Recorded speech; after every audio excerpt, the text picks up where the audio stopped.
I mean, I will say, as much as I try to be a good friend, I will be livid if you beat me.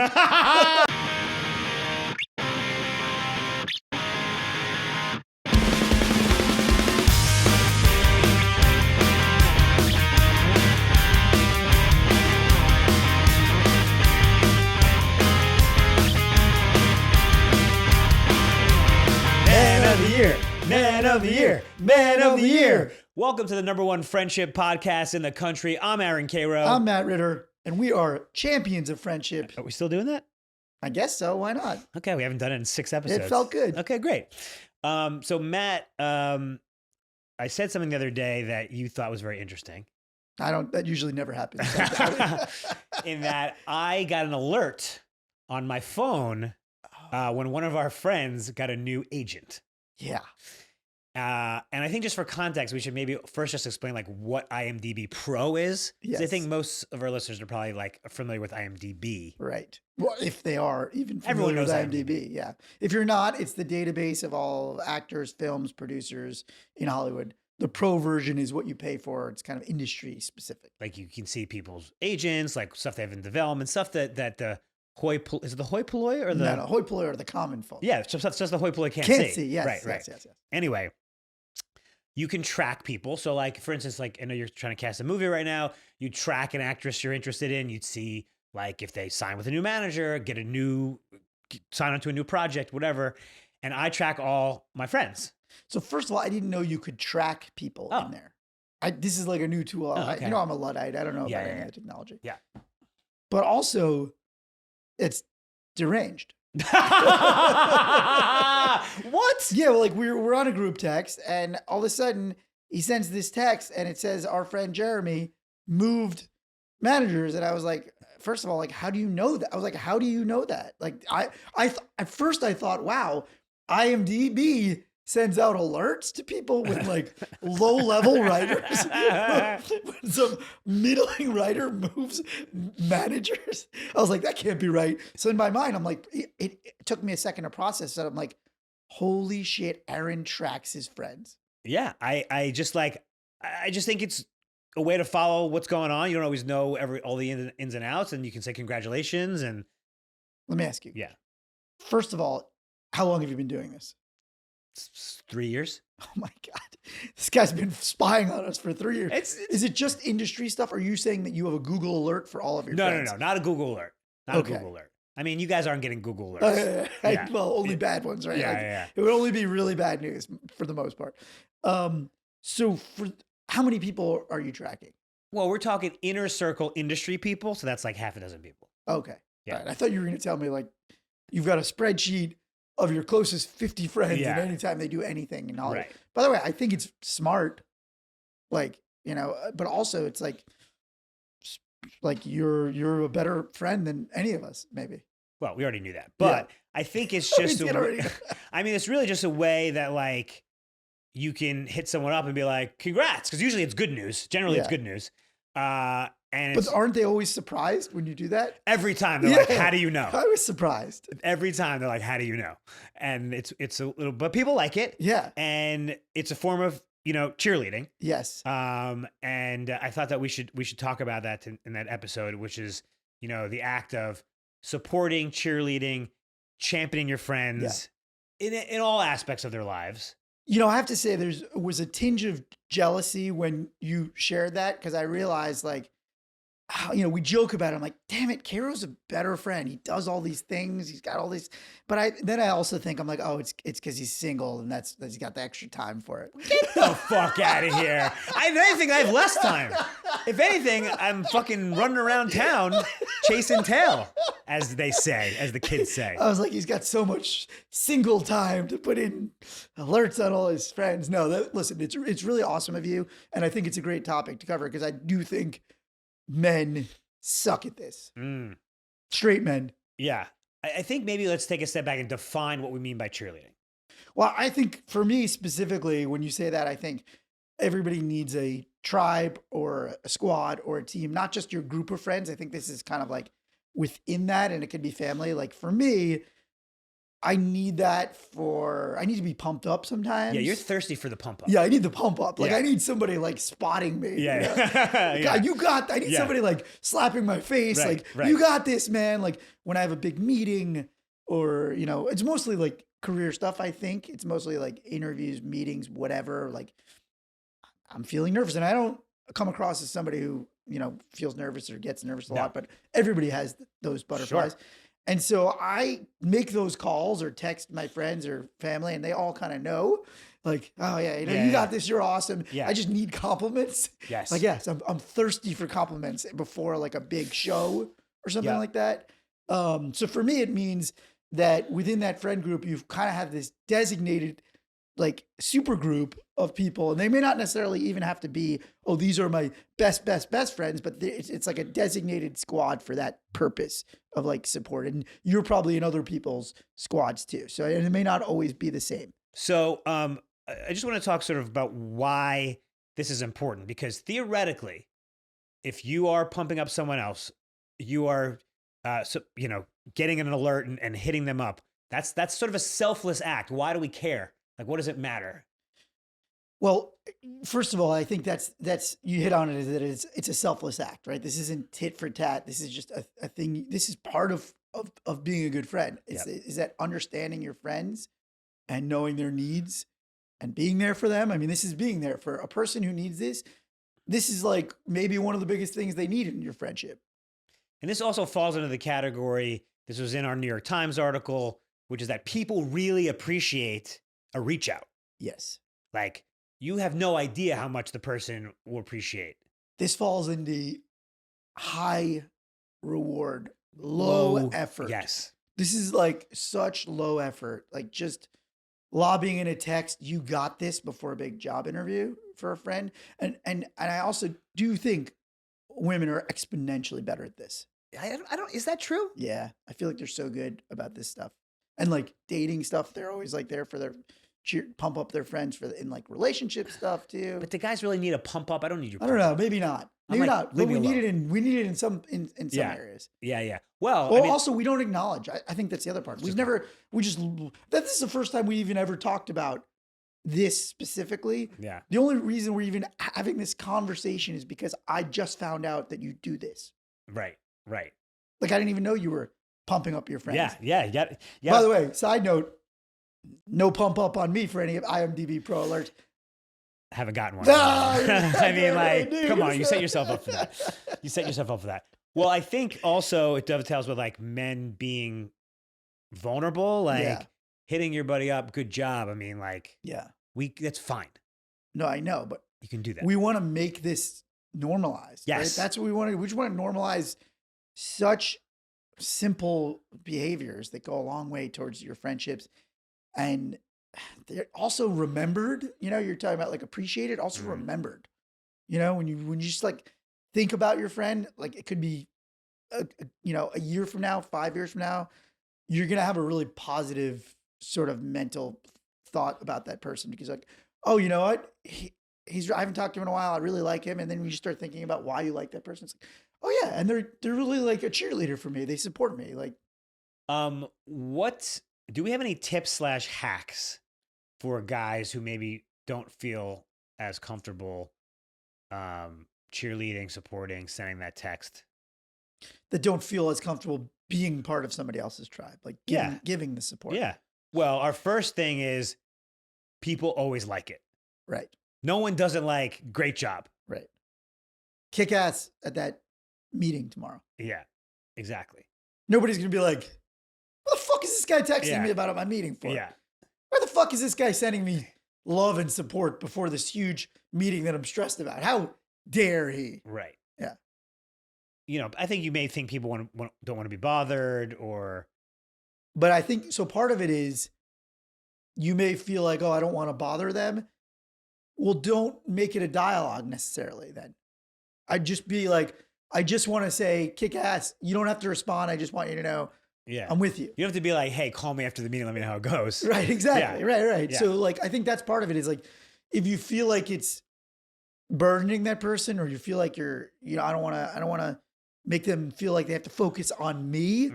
then maybe just communicate that. Just be like, hey, you don't have to respond. I just wanted to throw out some good vibes your way. I have a tip/hack. Mm. So we talk a lot about the importance of group threads on the Yeah. podcast. Oftentimes, if someone has something happening, I will send the words of support to the group thread because that has a secondary effect of informing the other people. You're so good at this. On our Plainview thread, anytime somebody has a promotion or whatever, half the time I have no idea. And then Yeah. I'm like, damn it, am I a bad friend? How did I not know this? But that's your role Yeah. in the friend group. That's your role. Yeah. As the parliamentarian. Yeah, like you're Yeah. you're the IMDbPro stalker Yeah. tracker of Yeah. friends. I am the IMDbPro of people. Yeah, so you are. And so, but it's great because it does have that effect. I mean, like I know you're doing it now. Like Yeah. and now I'm like hyper aware because we're doing this podcast. Yeah. But I'm so aware to the point where now I'm like, I definitely want to make sure I say to this person, great job, or that's Yeah. awesome, or congrats on your kid winning a soccer trophy. Right. So you've done a great job of that. Thank you. So there is a secondary knock-on effect to being a good cheerleader, and that is what it's called Freudenfreud. Mm. Freudenfreud. So we talked in a previous episode about Schadenfreude. Do you Yeah. want to just remind people what Schadenfreude Well, is? do you want to remind them of your incorrect interpretation of it? As wishing ill will towards your friend. I want to correct the record. Yes. Go ahead. First of all, let's just talk about what Schadenfreude is real quick. Yeah, Schadenfreude is happiness at the failure of somebody else. And it's a very natural occurrence. And Not for me, but for Aaron it is. all I meant, not inner circle, but if I hear of someone who, like, let's say, got fired, Yeah. for a tinge, I'll be like, oh, it's a good thing it's not me. Okay, one more job for you. Yeah, yeah. One more job opening in the market. I don't feel good about Yeah. it, but this isn't an inner circle thing. This is like, a tertiary thing. Okay. And then I'm not proud about it. Yeah. But what I also feel is Freudenfreud, which is a great New York Times article, which is feeling joy at the joy of others. Yeah. By the way, a lot of people sent me the Freudenfreud thing after we did the Schadenfreude episode. Yeah. They're like, you're going to like this. I'm like, awesome. Got it 47 times in text. Yeah, Amazing. yeah. By the way, I love that. Yeah. I mean, telling someone great job or finding out they did great makes you feel good. Yeah. Well, what you just said, it's its own reward. That's Yes. the point. When you're like, hey, well, so what do you, what is the advice for people who are, cheering and what's the purpose of it? It's like, it's its own reward. There is no anything else. You're going to feel good doing that. Yeah. Should we take a listener question? Do we have a good one? We do. Ooh. Asking for a friend. Asking for a friend. This is our listener segment. Guys, if you have a friendship question, ethical dilemma, you need advice, hit us up on socials, Instagram, Man of the Year podcast, or you can do me and Matt individually, and we will anonymize it. We will change one letter Yes. in your name. Yes. One letter. So I'll take a look at the question real quick, and I'll just summarize it. Basically, this is a guy whose buddy is in a band. He's invited him to like come see him at a bar a few times, and he has. And then afterwards, the guy's always like, "How was it?" And the question from the guy is, "Do I lie?" I'm laughing because in most cities, when you get to be in your 40s, you don't really have that many friends in a band at this age. But Well, in and LA, it's- no, yeah, I'm just saying, but yeah. in LA, we still have a ton Oh yeah. that are taking it seriously. Well, before we even get into the Yeah. question, I want to do a little tangent. Yeah. Live music in bars Yeah. is the absolute fucking worst. You mean just acoustically? No, I do not like. No, you don't like it. I do not like it. You Oh, like it? I like cover bands in bars. I Love them. No. We went to Christina's wedding. They had a lesbian cover band called Les Zeppelin. I still remember. It was okay. Well, amazing. that's incredible, but that's Yeah. a wedding. No, we went to a random bar afterwards. Oh, yeah. What about that 90s cover band? Yes, in LA. I Sa- love that one. That 80s and 90s. Saved by the Saved by the Band. Saved by the I Band. love those guys. Love you guys. Saved by the Band. That's awesome. See, it turns out you actually do like it. No. That is you're going to see them. I'm talking about, no, Matthew. We're sitting at a bar. Oh. We're having a drink. Oh, hey, how's the wife? How's the kids? And then all of a sudden, and I'm like, come on. I agree on some level is that it doesn't fit in with going to just hang with your friends. Right. But going back to the question, I think it's actually a two-part question. It's sort of like, is the friend in the band trying to make it in the band business? Or is it just like for fun? Do you think it matters? Right. Oh, definitely. Definitely. If first of all, you got to lie either way. Really? Yes. Really? Yes. Like either way. Yes, because you're not the arbiter of their success or failure. Interesting. So like they're not looking to you. My honest take is they just want to feel good in that moment. They're not looking to you. You're not the make or break of their career, right? How Sure. was it? Hey man, you should choose another profession. Like, who are you to be the person to tell them that? So you never give anyone tough love. No, I give plenty of tough love. I know. But like a friend in a band who's playing, like their one joy of their life. No, but right I'm now. Tell me which situation. Okay, so let's take hobbyist first. I tell them how great they are. Amazing. All of our Best time all of our ever. friend hobbyist musicians, they're basically my favorites. Yeah, I mean, some of them are good. Yeah, but I don't ever go, hey, you should really consider doing this as a full-time job. You should really quit your job at Accenture. Never say that. I never say that. I do want to give a quick shout out to Shane and Katrina. They have I don't know if you've ever seen them. You actually have seen them. The Yeah, July. I love them at the Peppermint. At the Mint. Peppermint. So what if there are like, listen, he does have a day job, but like, listen, he's actually trying to make this band thing work. I'm not going to offer my opinion on that at all. What about a comedian? Oh my God. Yeah, I mean, I would love to just start telling comedians that they should go back to their job. And, Don't you think as a dog, you should really consider dog sitting as your main profession. Yeah. Don't quit your day job. Yeah, Like, I don't yeah, have no, one. I know, but you should Yeah. consider making dog sitting a full-time job. Really. You don't think it's your responsibility as a friend? Yeah, look, this depends on the level of friendship, right? Right. Like, does that friend depend on you for transparency? Right. Or are they just looking? Usually, what they kind of want. Most of the time, you kind of know what people want. Right. But like, I think it's on that person to be like, hey, man, like, be honest. Because for us, like with comedy and writing, it's like, no, that joke stinks. Like, it's so unfunny. Actually, this is funny. I was on a text with you and Jared. Oh, you guys were so brutal. I asked you guys for a joke pitch. Oh, yeah. It was like, I forget what it was, but you guys were like, I forget what you said. But it was so mean, but it was like, yeah, okay, I deserve that. Look, I think unless you're a really, really close friend, Yeah.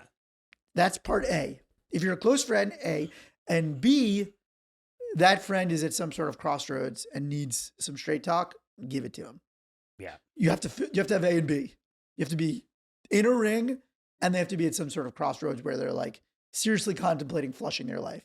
I wish somebody told me, no, Matt, you should stay as a lawyer. No, ma'am. Yeah, where were you 20 years ago when I needed the advice? I was to like- stay at my law firm. I was like, hey, come to the coast. I'll have a few laughs. Yeah, if you laugh, it'll be great. Now look at us. Now look at us. Look at us. Look at us. Like, I could oh, God. Well, guys, send your questions. Man of the Year podcast. We'd love to answer them on the pod. Wait, did you answer? What is your answer to that? That's the thing. You nutted it. Okay, so you agree with that? You lie if it's a hobby. Yeah. And if it's they're really going for it, then it's a fielder's choice. Yeah. And the worst thing to ever have to do as a friend is to go see your friend's band. Anyway. After you've told them you stuck. You suck. And then Yeah. they're like, Yeah, well, yeah. will you come see me on Saturday? By the way, you know what's a great name for a band? My friend's band. Oh, that's good. Yeah. By the way, think about I just think about like the flip side is like I owe it to them. I owe it to Oh, these yeah, people. yeah. So many people came to my open mic stage, which lasted too long. Still going. Still Yeah, going. yeah, Still yeah, going. Yeah, yeah. And they came but I actually did get a lot of straight talk on the comedy front. By the way, I think comedy front is easier to straight talk because it's harder to lie. It's not even that they want to be more honest with you. Yeah. Is that it's just hard to lie. Comedy shows, early career comedy shows, somebody will just like after the show, they just put their arm on your shoulder and not even say anything. just be like, They they're tap. there. They tap. Yeah, yeah. It's just like the Robin Williams not even saying anything. Not even it's not your fault. It's just the hugging part. yeah. It's just the open hug. Like Oh God. That actually brings up an interesting point in that many times people tell me they want to try stand up. oh God, it's the worst. No, don't say that. Stand up, I mean. And they're like, yeah, I'm just gonna like go and like not, like, and my number one piece of advice is invite your friends. And Yeah. they always go, what? No, I don't want anyone to see me. I go, the definition of a friend is someone who will go to your horrible, open mic, first time ever doing stand-up, and fucking laugh and clap no matter what. Yes. And then the definition of a best friend is somebody who will go to your improv show and laugh and clap. I would never do that. I would never do that. I would never do that. And what do you think is, I actually just talking to this girl recently, and she's like, no, I don't want anyone to see me. I'm like, no, trust me, you want your 5 best friends. Yeah, you want to there. feel good about it, right? But I think the problem is, right, the problem with comedy and maybe music too, is like you get this rush early on in your career. You do this when there's a lot of your friends cheering you on. Yeah. And then you make the mistake of going, I'm great at this thing. And I think greatness requires consistency and a track record that is like years in the making. Like, I just think that there's a mistaken belief that you do something a few times and you get a great feeling out of it, that means you're great at that thing. Yeah. And just, that's why we have so many comedians. We have a glut. We have a glut. We have a lot of bands. Yeah. Now, listen, you should chase your dreams, but I just think it's great to have your friends come support, but then, then you got to start getting into that phase where your friends aren't showing up. And that's when you really know whether you've got the goods. Right. Yeah. Thank you so much for that question. Guys, if you have other questions for our Asking for a Friend segment, please send them in. We'd love to answer them and we'll answer them on the show. Yeah. And then the takeaway is go see your friends, support them, tell them they're awesome, but also tell them they're really good at their, at their job as a dental hygienist. Yeah. That they're also really good at that. Yeah. Asking for a friend. So we're speaking about Freud. I thought that Golden Globes moment with Michelle Yeoh winning for Everything All at Once was just truly incredible. The whole Jamie Lee Curtis supporting her picture. I don't know if you saw that meme. It was like an amazing meme. She had this, her face was like ready to explode with joy over her friend. Sort of like my wedding photo with the three of us, with you and Jess, like just joy of friendship and love. It was just so authentic, and people kind of made a meme out of it. I want to read this because it's really good. And I think it gets into a lot of what we were talking about with this episode about your tribe. So Jamie Lee Curtis posted, her success doesn't detract from yours. Her wins don't create your losses. Her joy can't steal the joy that's meant for you. Decondition and unlearn what you've been wired to think, that women are your competition. It's a trap meant to distract us and keep us keeping each other down. Find your Jamie, hype their Jamie, be her Jamie. Jamie Lee Curtis sent this to somebody. She said, I got the sent today. I was so moved by it. And it just, she just had this authentic reaction to her friend that was so real that it just suddenly lit up the internet, and it made people realize, like, I want to be that type of friend for somebody else. So, hot take. I don't buy it. You don't buy that was a genuine joy? They weren't nominated in the same category, so why wouldn't you be happy for someone? No, but it's not about whether you're happy for somebody. It's about the visceral joy that she felt. I mean, I guess maybe because of course, why wouldn't she be happy for her? Well, so part of what that thing that I sent, that meme that was shared, was that a lot of, I guess this was for women, that they feel like they're in competition with each other. Well, there were 4 other people in competition with her, and Michelle's win was their loss. Yeah, that's true. So you can be happy that she won, but But Jamie Lee was also nominated and didn't win. Yeah. So a lot of, by the way, I also think when you pan around the room, a lot of people are not good at hiding their reactions. Yeah. So either she's a great actress, which she is. So you think she was acting? You think she was acting? I also think there's a difference. If you are nominated for a major award and you lose, it's okay to be sad. Yeah. You're not going to be like, I hope Michelle gets hit by a car. Right. But you could say, oh, if it's not going to be me, she fucking crushed it. Right. That's a great emotion. But from the guy who celebrates his friend's downfall. I don't celebrate their demise. Just a little bit. Every once in a while, tertiary friend gets fired. I have a little bit of joy. Listen. Oh, sorry. I don't know why I'm being a Debbie Downer about that, because I think it's so obvious. But maybe that's why. Right. So look, I think that meme resonated with people because her reaction was so visceral. It was so obvious that she, even though she didn't win, she was so genuinely overjoyed for Michelle Yeoh getting this huge life moment for her. And again, it goes back to this thing of it's your own reward. If you can feel what Jamie Lee Curtis is feeling, That's a great feeling that a lot of us are missing. And a lot of us only think we can get it from our own success. Think you've convinced me on this hot take. Whoa, that never happens. Yeah. I've gone from Schadenfreude to Freudenfreude. I'm getting joy Yeah. from your Freud. This is like the inception Yeah, of... it's incepting it. But I guess part of it was that, women, apparently, according to this meme that's resonating with women, is that they sometimes have a problem cheerleading their competition, right? And they've been taught to do that. But I think men do that too. And I think our problem with this, what we're trying to do with this episode, is that men don't even do the cheerleading part. Not only do we have competition, we don't even do the, support. We don't even have tribes. We don't even have these support squads, except for Karo, who stalks and IMDbPros us all. Can you imagine if we were nominated in like a writing category at the Emmys, both in the same category? Well, I pray for that day. Yeah, I mean, high class problem. Yeah, I mean, I will say, as much as I try to be a good friend, I will be livid if you beat me. Literally the opposite of what we just talked about. I will be livid. Yeah. But you know what? I will try to make that Jamie Lee Curtis face. Yes. I will try to be as good of an actress as Jamie Lee Curtis. What I would want you to feel in that moment is if I won, when I win, is authentically disappointed. Yeah.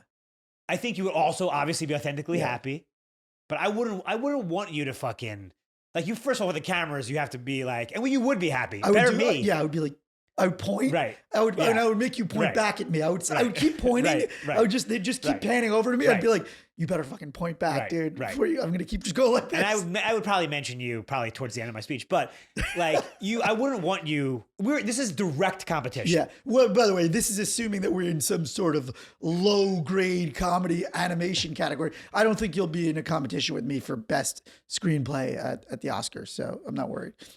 I think I said Emmys, but I think I said Emmys. Can I share with you my dad's pep talk? Yeah. So when I was playing soccer, we're talking about little kid soccer, travel soccer, 8, 9, 10, my dad would always give me the same pep talk. Stay on your feet, stay between the man and the ball, play smart, no prisoners. And that just became the all-purpose pep talk, which he still gives me to this day in my 40s. Big meeting, big whatever, and it's still stay on your feet, play smart, no prisoners. I love that. It's better than clear hearts. It is our clear hearts, clear eyes, full hearts can't lose. Yeah, I feel like Al Caro's is better. What is it? Stay on your feet, play smart, no prisoners. I don't think you're allowed to say no prisoners in 2023. Well, saying no prisoners. Oh, no prisoners is prisoners. good. No, but take no prisoners is like too competitive. It's against the Geneva Conventions. It's too. It's against the Geneva Conventions. And I love that. I've actually had him record it, and like I've played it for like a friend who's like doing awesome. some Dude, big you're thing. passing down generationally pep talks. Yeah. That makes me think I need to have him like record it for in perpetuity. Can I tell you? I'm sorry. No, good. I was going to tell you like a cheerleading fail. Ooh. So our friend Brian, my best friend in the Peter Luger's group, when he had his first child, so it's about 10 years ago, this was one of the first kids like in the group. And they had been trying for a while. And I was so excited. God, I'm actually embarrassed. This is great. I'm bristling with anticipation. I'm so excited. I love fails. That I posted on Facebook before they did. Oh my God. Like they had a kid. Oh my God. Isn't that horrible? And I think once they finally got home from the hospital, like, what the fuck was that? I'm like, I don't know. I deleted it. But everybody saw it. Everybody saw it. Oh my God. I took the joy of that first post away from them. You snatched it. I'm sure you probably forgot about it. I'm just reminding the whole world, but I meant well. Yeah.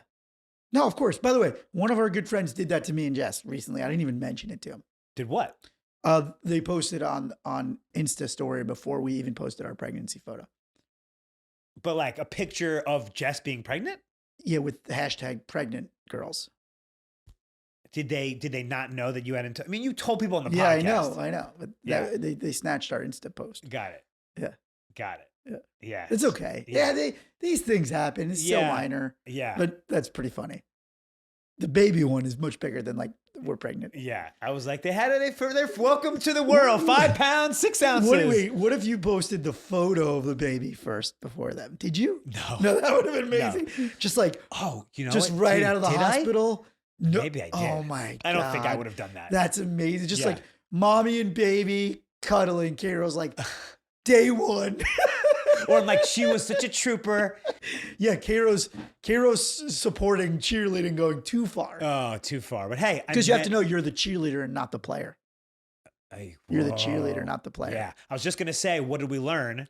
Don't steal their thunder. You're the cheerleader, not the player. Dude, don't steal your thunder is a really good thing. Because I'm meaning well, I want to like post or call or talk. And I'm like, you have to let them have the thunder. You mean too well. Too well. What do you mean? I mean, you mean too well. Yes, So you're going, I mean too well. Yeah, you mean too well. Yeah, that's actually really important. Yeah. But that's not our main takeaway. The main No. takeaway is, I don't know what the main takeaway is. Well, reach out and support your friends, even if you think they don't need it or they don't want it. Like they do want it and they do need it.